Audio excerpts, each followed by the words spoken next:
Assalomu alaykum aziz qadrdonlar. Yaxshi niyatda pulim ko'payib ketsa, xuddi shunaqa xonadonlarni qurib, oilamga, ota-onamga eng zo'r sharoitlarni yaratib beraman deb niyat qildingizmi? Bittadan like bosib qo'ying. Men bugun sizlarni orzularingdagi uyga yetib kelganman akalar. Bitta e'tibor bering, hattoki basseynlari bor, ustida naveslari bor. Bunaqangi besetkalari ikkitadan tandirlargacha, yozgi oshxona, hattoki ikkita alohida bittasi 1 etajli, bittasi 3 etajli qilib uylar solib bergan ekanlar.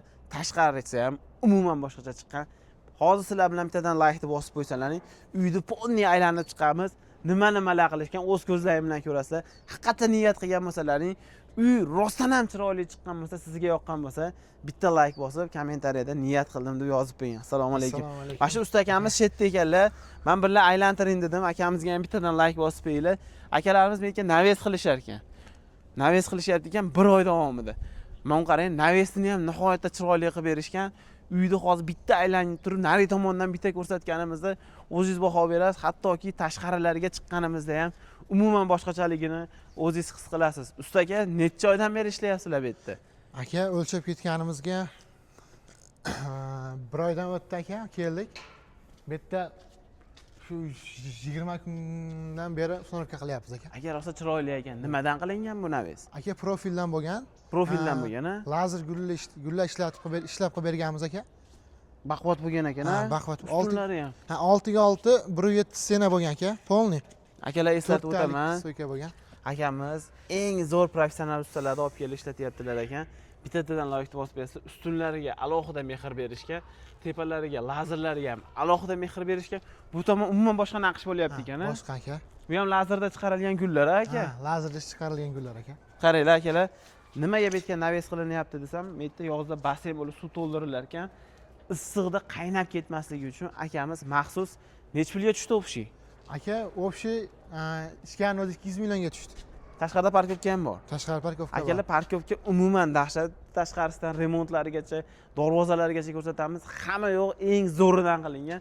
200 million atrofida tushdi. 200 millionga. Kvadratini nech puldan qilib berdingiz? Buni 650 mingdan qilib berganmiz aka. Nima-nimalar ichiga kiradi? Aka, hamma material ichida aka. Hamma material ichida. Usta haqqi ham ichida. Usta haqqi ham, kraska, hamma yo'q ichida. Hamma yo'q ichida aka.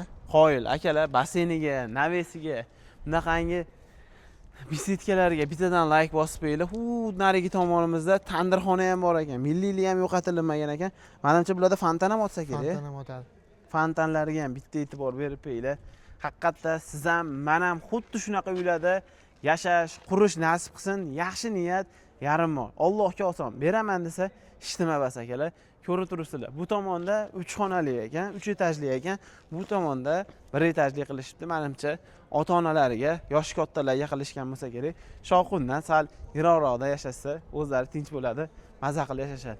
Bu tomonda yozgi oshxonalarni qilib berishibdi. Hatto remontlari qilinmasdan shu darajada yig'latib yuboryaptiki, remont qilsa qanaqa holatga keladi? O'zingiz fikringizni yozib qoldiring. Bu kiroverish qismi ekan. Uni qarang, pataloylarni ham alkafon fasonda, tunikafondan qilib tindirib qo'yishibdi. Hattoki darvozalari ham shumkali ekan. Quyosh tushganda ham uyning ichiga issig'ini o'tkazmas ekan. Kiroverishga bitta e'tibor bering-da. Mana shunaqangi shohona qo'l yuvadigan rakvinalardan qo'yib, sokil qismlarini ham chiroyli qilib, bunaqangi qora raminlardan qilib, eng so'nggi fasonlarda qilib qo'yishibdi. Darvozani ovoziga bitta e'tibor berasiz. Tang'ir-dong'ir bo'lmaydigandan ekan. Bunaqa darvozalarni hech puldan qilib berasizlar? Aka, 1,5 milliondan qilib berganmiz shu xonadonga, Dubay fason. 1,5 milliondan qilib beraverasiz. Mana shunaqangi darvozalar. Xo'p, akalar, bitta tashqarisidan xonadonga e'tibor berib qo'yasizlar. Remont qilinmagan holatda akalar, yaxshi niyatda bitta niyat qilib qo'yinglar. Sizlarga ham mana shunaqangi uylar nasib qilsin. 3 etajli bo'lsa, 3 etajli, 4 etajli bo'lsa, 4 etajli bo'lsin. Akalar, bunaqangi parkovkani bitta ko'ringlar. Mana parkovkalari, mana tashqaridagi parkovkalari shu bo'ladi akalar.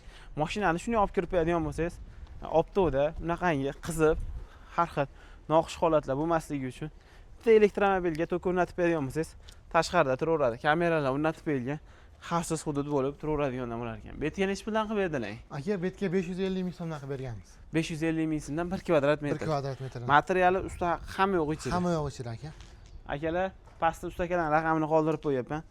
Shunaqangi shohona uy qurayotgan bo'lsangiz yoki o'zimizga o'xshagan jaydar uy qurayotgan bo'lsangiz ham akalarimiz bir xilda sizu bizga hammaga shohu gadoga bir xilda xizmat ko'rsatishadi. Odam ajratish bo'lmaydi. Past raqamlarni qoldirib qo'yapman. Xohlasangiz mana bunaqangi so'nggi fasondagi darvozalar, xohlasangiz naves perilar. Past raqamlarga aloqaga chiqaverasizlar. Uy yoqqan bo'lsa, bittadan like bosib qo'yish esdan chiqmasin.